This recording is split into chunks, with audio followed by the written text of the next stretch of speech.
શું તમે તો ક્યાંક નકલી ડોક્ટરની સારવારનો શિકાર નથી બન્યા ને? કેમ કે સુરતમાંથી એક બે નહીં ઝડપાયા છે 14 નકલી ડોક્ટર.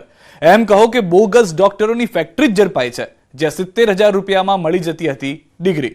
મુખ્ય આરોપી રસેશ ગુજરાતી હોવાનું બહાર આવ્યું, જે કોંગ્રેસનો નેતા હોવાનો ઘટસ્ફોટ થતા રાજકારણ પણ ગરમાયું.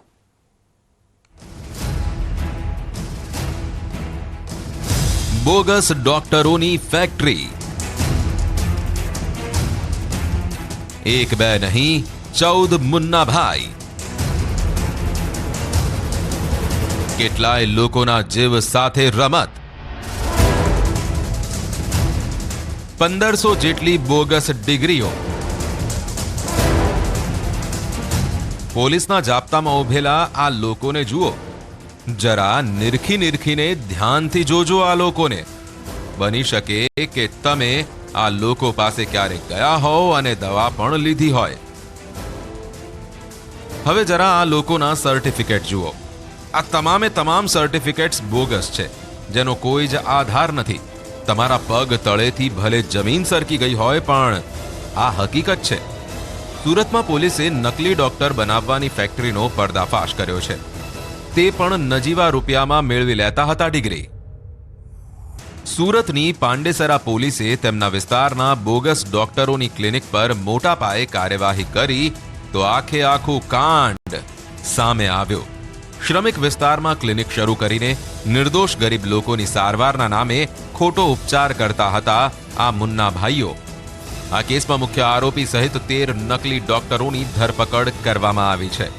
ये पांडेसरा विस्तार में एलोपैथिक दवाओं के साथ में प्रैक्टिस करते थे, तो आरोग्य की टीम के साथ में इनके यहाँ पे पुलिस की टीम गई और जब इनकी डिग्रियों की मांगी गई इनसे डिग्री, तो इन तीनों ने BEMS की degree bachelor of electro homeopathy medical science इसका एक सर्टिफिकेट दिया और इसका फुल फॉर्म उन्होंने अपने हिसाब से बताया कि ये सर BEMS जो है वो basic of electro homeopathic medical science है. और बाद में जब आरोग्य की टीम ने बताया कि इस तरह की कोई डिग्री गुजरात सरकार के द्वारा अधिकृत कोई भी विभाग नहीं देता है, ये डिग्री है वो बोगस है, तो डॉक्टर से पूछताछ की गई कि आपने ये सर्टिफिकेट है ये कहाँ से लिया. तो उन्होंने बताया कि यहाँ रसेश गुजराती करके हैं डॉक्टर, और वो लंबे टाइम से ये जो है बहुत सारे डॉक्टर ऐसे हैं जिनको उन्होंने इस तरह की डिग्री दी है. સાંભળ્યું તમે? આ છે મુખ્ય આરોપી રસેશ ગુજરાતી. ડોક્ટર રસેશ પાસે હોમિયોપેથીની ડિગ્રી હોવા છતાં સુરતના ગોપીપુરા વિસ્તારમાં ગોવિંદ પ્રભા આરોગ્ય સંકુલ અને પ્રસૂતિ ગૃહ ચલાવતો હતો. અહીં બેસીને જ ડોક્ટર રસેશ બોગસ ડિગ્રીનું નેટવર્ક પણ ચલાવતો હતો. રસેશ ગુજરાતીએ નકલી વેબસાઇટ શરૂ કરીને ગુજરાતમાં 1500 લોકોને નકલી ડિગ્રી આપી હતી અને પ્રત્યેક વ્યક્તિ પાસેથી ₹70,000 થી ₹80,000 વસૂલવામાં આવ્યા હતા. કોઈ પણ તાલીમ કે દવાઓના જ્ઞાન વિના માત્ર 10 દિવસમાં સર્ટિફિકેટ આપીને લોકોને ઠગવામાં આવતા હતા. તે માત્ર નકલી ડિગ્રી જ આપતો નહોતો, પરંતુ ત્યારબાદ રજિસ્ટ્રેશન અને રિન્યુઅલના નામે દર મહિને ₹5,000 અને વર્ષમાં એક વખત ₹5,000 વસૂલી લેતો હતો. જે લોકો આ ફી આપતા ન હતા તેમને બ્લેકમેલ કરવા માટે તેણે એક વ્યૂહ પણ રચેલો હતો. आपको 5 से 10 दिन के बीच में डिग्री मिल जाएगी, जिसको ये लोग डिग्री बोल के कि आयुष डिपार्टमेंट में हमारा बोर्ड रजिस्टर्ड है और ये डिग्री है, पर उसका छोटे छोटे अक्षरों में उन्होंने BEMS की फुल फॉर्म लिखी हुई है और वो डिग्री उनको देते थे और उनको बोलते थे कि आपको मंथली हमें 5,000 रुपये देने हैं.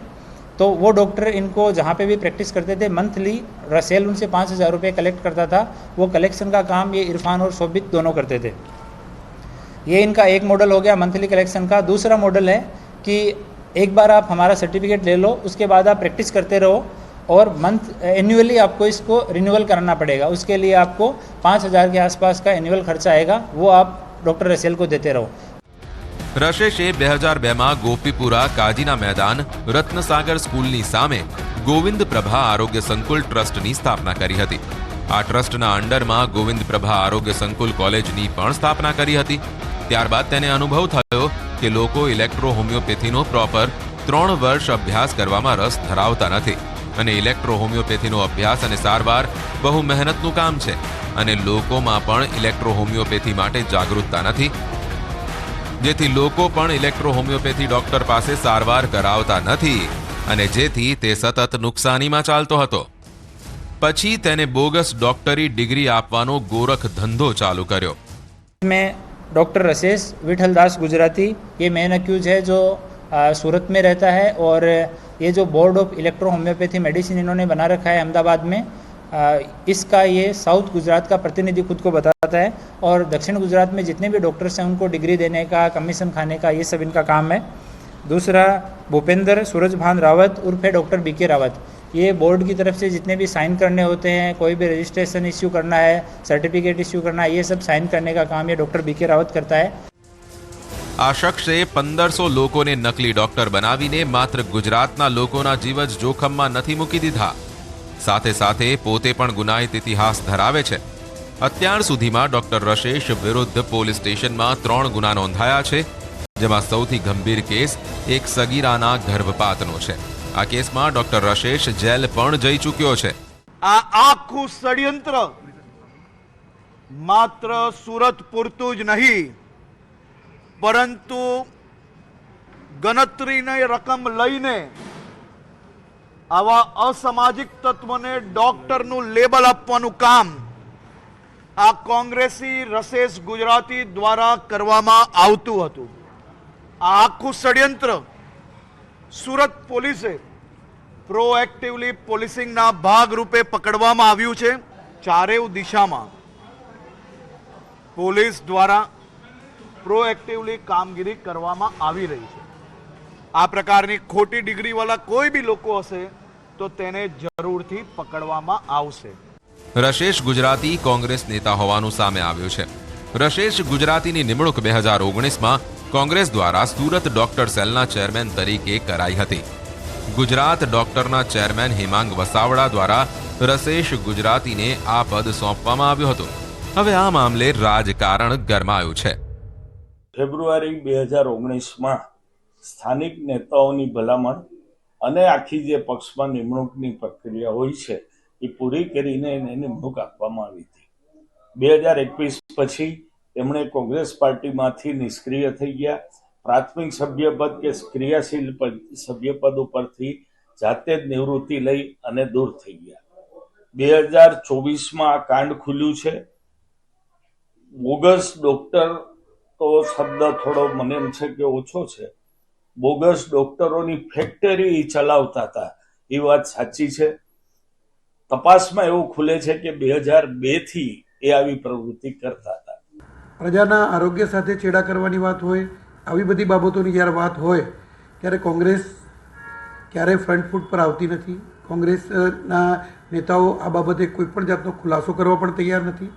અને જે કોંગ્રેસના ડૉક્ટર સેલના નેતા છે તે એવું કહી રહ્યા છે કે જે વ્યક્તિ જ્યારે અમે એમની નિમણૂક આપી ત્યારે એની પર કોઈ પણ પ્રકારનો ગુનો નોંધાયેલો નહોતો।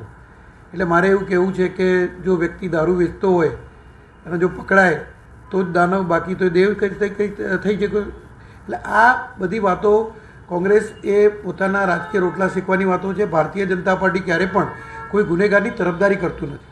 દૂરના નાના ગામડાઓમાંથી તો બોગસ ડોક્ટર પકડાતા હોય છે, પણ સુરત જેવા શહેરમાં આટલા મોટા પ્રમાણમાં બોગસ તબીબો બનાવવાની ફેક્ટરી ચાલી રહી હતી। ત્યારે સવાલ થાય કે કેટલા વર્ષોથી રશેશ ગુજરાતી આ ફેક્ટરી ચલાવતો હતો, તે પણ અત્યાર સુધી કોઈને ગંધ પણ ન આવી। હવે જ્યારે આ કૌભાંડનો પર્દાફાશ થયો છે ત્યારે જોવું રહ્યું કે તપાસમાં કયા કયા નવા ખુલાસા થાય છે।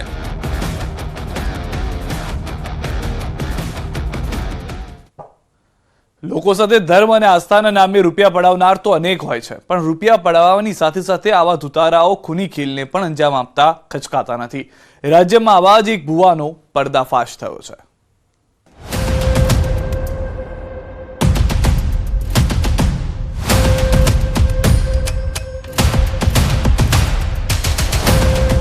પોતાની ચલાવતો યુટ્યુબ ચેનલ,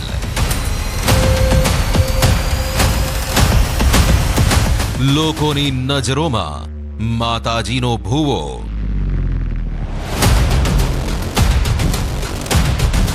શરૂ કર્યો તંત્ર મંત્રનો ખેલ।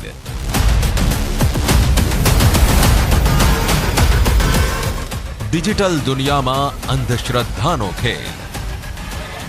માંડવો નાખ્યો, નવરંગો માંડવો કર્યો ભાઈ, ઉત્સવ દુનિયામાં જોવું ભાઈ, આ જેટલા માનવો ને ભાઈ એ બધા મૂછું વાળા હે ઘરે કદાચ એમ કહેતા છે ને કે થાળી લઈ લો કોઈ લેશે નહીં. પણ આજ મારા વીરાની માં બધા એઠવાડે ચૂથી નહીં કહું. એના એઠવાડમાં જો કદાચ ગુરડા વેરી ન વહી જવું તો હું ઓટવાના સીમાડાની ગાડી કન્યાની મેળડી નો કહેવાયલા. એ લે શકતી આજ મંડપ છે, લોકોનો જમાવડો છે, ફૂલોના ઢગલા કરાયા છે, કાળી શાલ ઓઢી છે અને જેમ જેમ ડાકલા વાગતા જાય છે તેમ તેમ શરીરમાં ધ્રુજારી ઉત્પન્ન થતી જાય છે અને એક ક્ષણ એવી આવે છે કે આખે આખું શરીર જોર જોરથી ધ્રુજવા લાગે છે કે ત્યાં જ કરાય છે ફૂલોનો વરસાદ. આસપાસ રહેલા તમામ લોકો ના ફક્ત નવલસિંહ પરંતુ તેના સાથીદાર ઉપર પણ ફૂલોનો વરસાદ કરે છે અને નતમસ્તક થઈ નમે છે. રાતના આ સમયમાં માંડવો બાંધીને માતાજીની આરાધના કરનારા આ નવલસિંહ કેટલાક લોકોમાં ભુવાજી તરીકે ઓળખાય છે. એટલું જ નહીં, યુટ્યુબ પર મોજે મસાણી નામની ચેનલ પણ ચલાવે છે કે જેની પર તેના ધૂણતા વિડીયો મૂકેલા પણ જોવા મળે છે. આજના આધુનિક યુગમાં પણ અંધશ્રદ્ધાની આડ લઈ ડિજિટલ બનનારા ભુવાજીએ લોકોની વચ્ચે પોતાને લોકપ્રિય બનાવવા માટે યુટ્યુબનો પણ સહારો લીધો અને બની બેઠો લોકોની નજરમાં માતાજીનો ભૂવો. પરંતુ આ ભૂવો છે સુરેન્દ્રનગરના વઢવાણનો કે જે 7 મહિના અગાઉ જ અમદાવાદના વેજલપુરમાં રહેવા આવ્યો હતો અને તે ઓળખાવા લાગ્યો હતો ભુવાજી તરીકે, લોકોના હમદર્દ તરીકે, એક વિશ્વાસુ તરીકે અને તકલીફોમાં લોકોની પડખે ઊભા રહેનાર તરીકે. પરંતુ આ નવલસિંહનો ભાંડો ત્યારે ફૂટ્યો જ્યારે પોલીસના હાથ તે લાગ્યો. जी तो नवल सिंह की तो पुलिस ने 3-4 टीम बना के तुरंत उन लोगों को ट्रेस किया. तो वो उन लोग ट्रेस करा तो वहाँ से दोनों को लेकर आए और फिर जब नवल सिंह की इसमें पूछपरछ की गई तो उसने ऐसा कबूल किया कि उसका इस तरह का एक प्लान था. લોકો સાથે ધર્મ અને આસ્થાને નામે રૂપિયા પડાવનાર તો અનેક હોય છે, પણ રૂપિયા પડાવવાની સાથે સાથે આવા ધૂતારાઓ ખૂની ખેલને અંજામ આપતા પણ ખચકાતા નથી. નવલસિંહે આવી રીતે જ લોકોને તાંત્રિક વિધિના નામ પર ભરમાવીને રૂપિયા પડાવવાની સાથે તેમની હત્યાના ષડયંત્રનો ખેલ પણ શરૂ કર્યો. આરોપી નવલસિંહ ચાવડાને લોકો ભુવાજીના નામે ઓળખે છે. તે તાંત્રિક વિધિ કરીને જે તે વ્યક્તિને પોતાના વિશ્વાસમાં લઈ રૂપિયા પડાવતો હતો. ભૂવો અને તાંત્રિક વિધિ જાણતો હોવાનું લોકોને જણાવતો હતો અને તાંત્રિક વિધિ કરીને 1/4 ગણા રૂપિયા કરી આપવાની લાલચ આપતો હતો. આરોપીએ આ જ રીતે સાણંદના એક વેપારીને પોતાના વિશ્વાસમાં ફસાવ્યો હતો અને તેની પાસેથી 1/4 ગણા કરી આપવાની લાલચ આપીને રૂપિયા પડાવવાનો પ્લાન બનાવ્યો. प्लान ऐसा था कि 1 तारीख को 11 बजे मोहम्मदपुरा क्रिकेट ग्राउंड में उसको बुलाएगा. फिर गाड़ी लेके वो सनाथल बाजू जाएंगे किसी अननोन जगह पे. वहाँ पर वो कोई विधि करेगा और उस विधि के दौरान उसको ये अल्कोहल में उसको कुछ पीना पड़ेगा जिससे वो विधि सक्सेसफुल हो. तो वो अल्कोहल पी के उसको ऐसा विश्वास दिलाया गया अभिजीत को कि आपके जो भी पैसे आप लाए हो वो 1 के 4 हो जाएंगे. पर असल में प्लान ऐसा था कि वो उसको पीता और वहीं उसको 15 से 20 मिनट के अंदर वो बेहोश हो जाता और हार्ट अटैक आ जाता. इसमें जो गाड़ी हम उसकी लाए थे नवल सिंह की, उसमें जो छानबीन करा तो उसमें वाइट कलर का एक पाउडर निकला जो उसने हमारी पूछपरछ में बताया कि ये सोडियम नाइट्राइट है. तो सोडियम नाइट्राइट से और एक उसको अल्कोहल में मिला के अगर पीते हैं तो जो है सुसाइड का भी ऐसी बहुत बनाव बने और उससे हार्ट अटैक आता है जो पोस्टमार्टम में हार्ट अटैक की तरह रिफ्लेक्ट हो सकता है. ऐसी प्राथमिक तपास में मिला है. સાણંદ પોલીસે તાંત્રિક ભુવા નવલસિંહને સાથે રાખી વઢવાણ ખાતે આવેલા તેના ઘર અને માતાજીના મઢમાં ઝીણવટભરી તપાસ હાથ ધરી. અગાઉ સુરેન્દ્રનગરનો એક પરિવાર આ જ ભુવાની તાંત્રિક વિધિનો ભોગ બન્યા બાદ પરિવારે સામૂહિક આત્મહત્યા કરી હોવાનું બહાર આવી રહ્યું છે. સાણંદના એક ઉદ્યોગપતિને 1/4 ગણા રૂપિયા આપવાની લાલચ આપી અને જે વેપારી છે એને પાસેથી મોટી રકમ પડાવી અને વેપારીને મોતને ઘાટ ઉતારવાનો જે પ્લાન બનાવ્યો હતો એ પ્લાનના માસ્ટર માઇન્ડ એવા વઢવાણના જે નવલસિંહ ચાવડા કરી જે ભુવા છે, ભુવાની સાણંદ પોલીસ દ્વારા ધરપકડ કરવામાં આવી છે. આ મામલે જે સાણંદની જે પોલીસ છે, પોલીસ દ્વારા તપાસનો ધમધમાટ શરૂ કરવામાં આવ્યો છે. આ જે પોલીસની ટીમ છે એ ટીમ દ્વારા હાલ વઢવાણ ખાતે જે ભુવાનું ઘર આવેલું છે નવલસિંહ ચાવડાનું, તે ઘરમાં હાલ તપાસનો જે ચક્રો છે ગતિમાન કરવામાં આવ્યો છે. સ્થળ ઉપરથી વધુ કોઈ વિગતો કે વધુ કોઈ પુરાવો મળે તે મામલે પોલીસ દ્વારા હાલ તપાસનો ધમધમાટ શરૂ કરવામાં આવ્યો છે. અગાઉ પણ આ નવલસિંહ ચાવડા દ્વારા અન્ય વ્યક્તિઓને પણ આ મામલે ભોગ બનાવ્યા હોવાની પણ આશંકા વ્યક્ત કરવામાં આવી રહી છે. ત્યારે સમગ્ર મામલે હાલ પોલીસ દ્વારા જે ભુવાનું ઘર છે, ભુવાના ઘરમાં ઝીણવટભરી તપાસ હાથ ધરવામાં આવી છે. અને તપાસ બાદ જ સાચો ખ્યાલ આવશે કે અન્ય કોઈ વ્યક્તિઓ આ ભુવાનો ભોગ બનેલા છે કે કેમ, અને આ સ્થળ ઉપરથી કોઈ પુરાવા મળ્યા છે કે કેમ. એવો વ્યક્તિ કે જે પોતાની યુટ્યુબ ચેનલ ચલાવે છે, એ વ્યક્તિ કે જે વઢવાણમાં લોકોની નજરોમાં ભુવાજી તરીકે ઓળખાય છે, અને એવો વ્યક્તિ જે હવે વઢવાણ છોડી અમદાવાદ રહેવા આવી ગયો, અને તેની જાળમાં કોણ ફસાયું અને કેવી રીતે ફસાયું કે જેના કારણે તે પહોંચી ગયો જેલના સળિયા પાછળ. और उसका एक यूट्यूब चैनल भी है मोजे मसानी करके, वहाँ पे उसके इस तरह के वीडियोस हैं. और जो अभी तक इंटेरोगेशन हुआ है उसमें और जो बाकी लोगों से भी जानकारी मिली है, इसके 3 से 4 केस ऐसे होने की आशंका है. अभी कुछ कंफर्म नहीं कह सकते. ये कॉन्फिडेंस में लेता था सबको कि मैं ऐसा हूँ, मेरे पास ये तांत्रिक विधि है, मेरे पास ये शक्तियाँ हैं, और ये दूसरों को ऐसे विश्वास दिलाता था कि तीसरे किसी को बताता कि मैंने इसका भी कुछ किया है. तो उस तरह से वो पूरा जाल बिछा के धीरे धीरे कॉन्फिडेंस में लेकर फिर ऐसे विश्वास दिलाता था, और इस तरह से इसका प्लान था. સરખેજ પોલીસની જાગૃતતાના કારણે એક ઉદ્યોગપતિનો જીવ બચી ગયો. આ કેસમાં પોલીસે તાંત્રિક વિધિના નામે હત્યાનું ષડયંત્ર કરનાર ચાલબાજ ભુવા નવલસિંહ ચાવડાની ધરપકડ કરી છે. આરોપી નવલસિંહ ચાવડા હાલ રિમાન્ડ પર છે.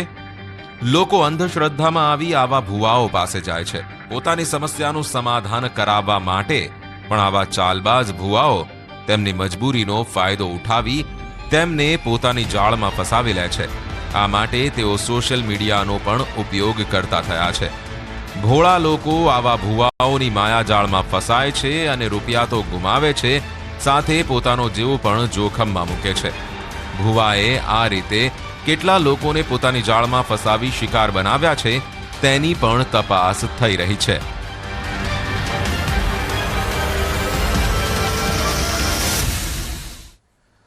હવે વાત સિંહના આટાફેરા અને દીપડાની દહેશતની. ગીર સોમનાથ, દીવ, અમરેલીમાં રહેણાંક વિસ્તારોમાં વધી ગયા છે સિંહના આટાફેરા. સિંહની આ લટારથી સ્થાનિકોમાં ફફડાટ છે, તો દક્ષિણ ગુજરાતના કેટલાક ભાગોમાં દીપડો ડરાવી રહ્યો છે. શિકારની શોધમાં નીકળતા વન્યજીવોથી લોકોમાં ફફડાટ ફેલાયો છે.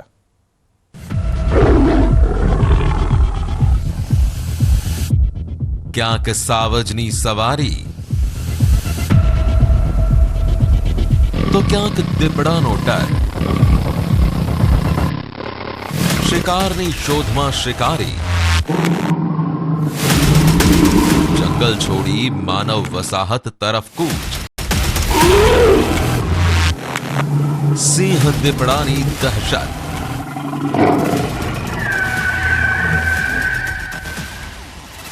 સિંહની હાજરીના નિશાન મળતા જ લોકોના ચહેરા ખીલી ઉઠે અને માણસને જોઈ સિંહ નતમસ્તક થઈ નીકળી જાય તો સમજી લો કે તમે ગીરના જંગલમાં છો, જ્યાં તમારું સ્વાગત કરવા માટે ફરી રહ્યા હોય છે સિંહો. રૂડા રળિયામણા ગીરમાં જે પણ એકવાર આવે છે તેનું જિંદગીભરનું સંભારણું બની જાય છે. આ ડાલા મથ્થાને જ્યારે કોઈ વ્યક્તિ ખૂબ નજીકથી પ્રથમવાર જુએ છે તો રોમાંચિત થઈ ઉઠે છે. પણ હવે આ સિંહોના જંગલ છોડીને રહેણાંક વિસ્તારોમાં આંટાફેરા વધ્યા છે. ગીર સોમનાથના ઉના કોડીના રોડ પર રહેણાંક વિસ્તારમાં સિંહના ધામા જોવા મળ્યા. જંગલના રાજા રોડ પર આવેલા મારુતિ પાર્ક નામના રહેણાંક વિસ્તારમાં સિંહના આંટાફેરા જોવા મળ્યા. સિંહના આંટાફેરા પાર્કમાં લાગેલા સીસીટીવી કેમેરામાં કેદ થયા છે. રહેણાંક વિસ્તારમાં સિંહના ધામા હોવાની વાતથી સ્થાનિકોમાં પણ ડરનો માહોલ છે. અમરેલીના જાફરાબાદના લુણસાપુર ગામે પણ સિંહો શિકારની શોધમાં રહેણાંક વિસ્તારમાં ઘૂસી ગયા હતા. જાફરાબાદી ભેંસ પર 3 સિંહોએ શિકાર માટે હુમલો તો કર્યો હતો, પણ આ ભેંસોએ ઝીંક ઝીલીને સિંહોને ભગાડ્યા હતા. સિંહ અને ભેંસ વચ્ચેની આ લડાઈ સીસીટીવી કેમેરામાં કેદ થઈ હતી. જેમાં સબળા પર અબળા ભેંસ ભારે પડી હતી. આમ તો ગીર અને તેની આસપાસનો વિસ્તાર એશિયાટિક સિંહોનું આશ્રય સ્થાન છે, એટલે અહીં સિંહ દેખાવા નવીન વાત નથી. અમરેલીના લીલિયાના અંટાળિયા ગામે ડાલામથ્થાની પજવણી થઈ. માત્ર એક સિંહની નહીં, પરંતુ લક્ઝરી બસ ચાલકે 9 સિંહોની પજવણી કરી. બસ ચાલકે સિંહની નજીક બસ લઈ જઈ 9 સિંહનો વિડીયો પોતાના મોબાઈલમાં કેદ કર્યો. આ વિડીયો થોડા દિવસ પહેલાનો છે, જે સોશિયલ મીડિયામાં વાયરલ થયો છે. ત્યારબાદ વન વિભાગ એક્શનમાં આવ્યું અને શેત્રુંજી વન વિભાગે તપાસ કરતા આ વિડીયો હિંમત ટ્રાવેલ્સના બસ ડ્રાઈવરે ઉતાર્યો હોવાનું બહાર આવ્યું. વન વિભાગે લક્ઝરી બસ ચાલક સહિત 2 વ્યક્તિની અટકાયત કરી છે. આ પહેલા પણ સિંહ પરિવારને પજવણી કરવામાં આવી હોય એવા વિડીયો વાયરલ થઈ ચૂક્યા છે. આ પ્રકારે સિંહની પજવણી ગંભીર ઘટના છે.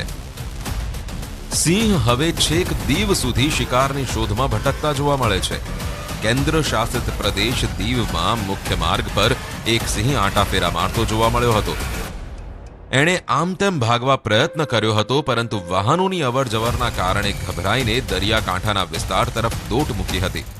હાઈવે પરથી પસાર થતા વાહન ચાલકોએ આ સમગ્ર ઘટનાનો વિડીયો મોબાઈલ કેમેરામાં કેદ કર્યો. જો કે હાઈવે રોડ ઉપર લગાવેલી જાળીના લીધે સિંહ આમ તેમ ભાગવા માટે પ્રયત્ન કરતો જોવા મળ્યો હતો. અંતે હાઈવે પર પસાર થતા વાહનોની અવરજવરના કારણે સિંહ આગળ જતા અચાનક વળાંક લઈને પાછો વળી ગયો હતો અને ફરી દરિયાઈ કાંઠા વિસ્તાર તરફ ચાલ્યો ગયો હતો. જો કે અવારનવાર સિંહ કેન્દ્ર શાસિત પ્રદેશ દીવમાં પ્રવેશ કરતા લોકોમાં ભયનું વાતાવરણ જોવા મળ્યું. દીવમાં છેલ્લા ઘણા દિવસોથી સિંહનું એક ગ્રુપ આવી ચડ્યું છે. આ ગ્રુપ દ્વારા દીવના વિસ્તારોમાં રાત્રિના સમયે આંટાફેરા મારતું જોવા મળે છે. જો કે દીવના મલાલા વિસ્તારમાંથી વધુ એક સિંહને વન વિભાગની ટીમે પાંજરે પૂર્યો છે. આમ છેલ્લા 15 દિવસમાં 4 સિંહ દીવમાં પાંજરે પૂરાયા છે. જશાધાર વન વિભાગની ટીમ સિંહનું રેસ્ક્યુ કરી જશાધાર એનિમલ કેર સેન્ટર ખસેડ્યા છે. 4 સિંહ પાંજરે પુરાતા લોકોએ રાહતના શ્વાસ લીધા. ચીખલી, ગણદેવી અને જલાલપુરમાં દીપડાની દહેશત એવી છે કે લોકો રાત્રે પણ નથી સૂઈ શકતા. શિયાળામાં આ વિસ્તારમાં ફરી દીપડાના વધી ગયા છે આંટાફેરા, જેના કારણે દીપડાના ડરના માર્યા આ વિસ્તાર હાલ કરે છે ઉજાગરા. કેમ કે દીપડાએ પશુઓ જ નહીં, હવે તો તે માણસો પર પણ હુમલા કરી રહ્યા છે. ભયનો માહોલ એવો છે કે ખેડૂતો રાતના ખેતરમાં પાણી વાળવા પણ નથી જઈ શકતા. ખેતરમાં કામ કરતા મજૂરો પણ હવે પલાયન કરવા માંડ્યા છે. ચીખલી તાલુકાના સાદકપોર ગામે એક 24 વર્ષીય યુવતીને અંધારામાં દીપડાએ શિકાર બનાવી ફાડી ખાધી હતી.